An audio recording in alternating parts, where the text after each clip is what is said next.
Gostaria de ele estar pedindo um comentário, né, sobre a administração pública em meio a essa instabilidade político-administrativa, né, que o nosso país se encontra.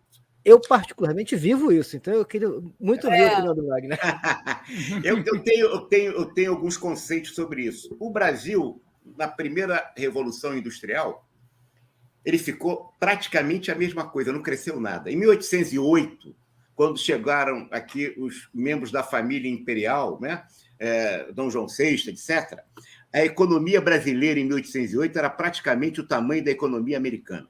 A diferença de renda per capita era 2, 3 dólares.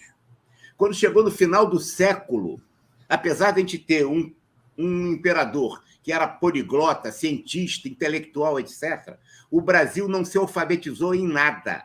Nós ainda éramos um país absolutamente analfabeto e a economia brasileira não tinha se desenvolvido. E os Estados Unidos apareceu junto com a Alemanha como grande personagem mundial, que era pequenininho, com a Alemanha e os Estados Unidos. A Alemanha não foi muito mais forte no século XX porque perdeu 2 guerras. No caso brasileiro, então, nós ficamos fora da primeira Revolução Industrial. O meu medo hoje, Cristina, é que a gente viu, Alain, é que a gente fique fora da 4ª Revolução Industrial que nós estamos vivendo. E vou dizer por quê. Porque hoje, será que 2% das empresas brasileiras utilizam, de fato, em tecnologia da economia 4.0? Antes da pandemia, a gente não usava isso aqui já existia, e a gente não usava. Então, o nível de ignorância na área de ensino e na área das empresas era brutal. Tem 2 anos que a gente está usando isso, gente.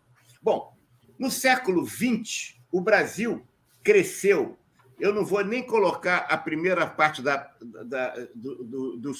República Velha, e vou começar com a década de 30. Entre 1930 e 1975, portanto, durante 45 anos, se a gente pegar os livros da época, a gente vai ver o seguinte: o Brasil e o Japão foram os 2 países que mais cresceram no mundo, enquanto a China passava fome.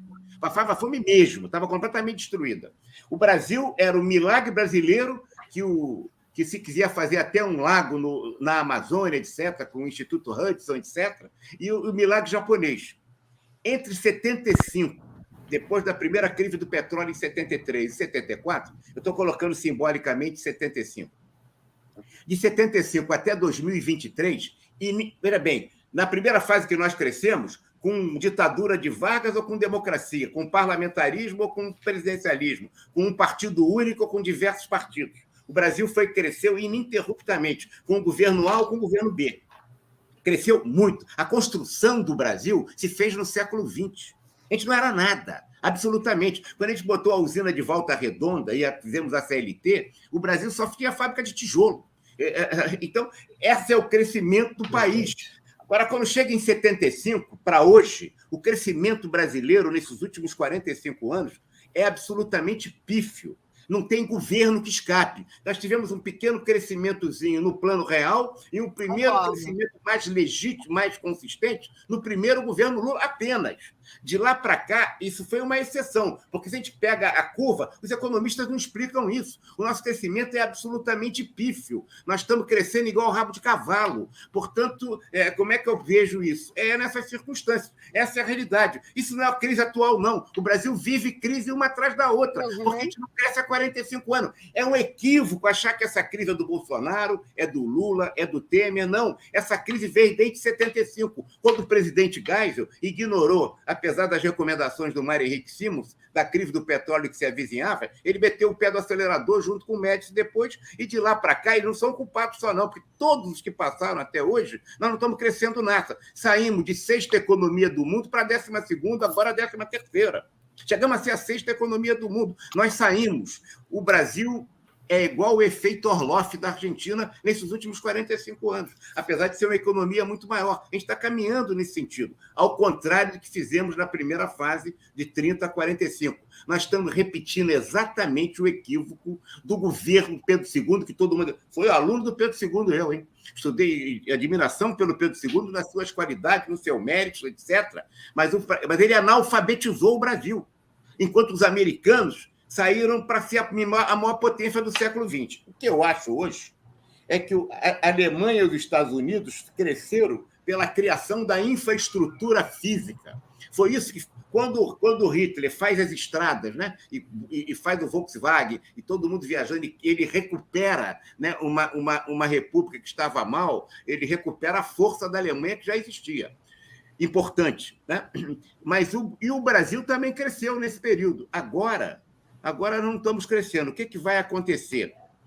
Se a gente não vencer esse ciclo, aí não é Bolsonaro, nem é Lula, essa discussão absolutamente burríssima que o brasileiro está fazendo, tá certo? Porque se você botar a extrema-direita... Olha bem, extrema-direita e extrema-esquerda são exatamente as mesmas coisas. Elas como se fosse uma ferradura. Quanto mais você vai... Quanto mais você vai... Elas são muito diferentes.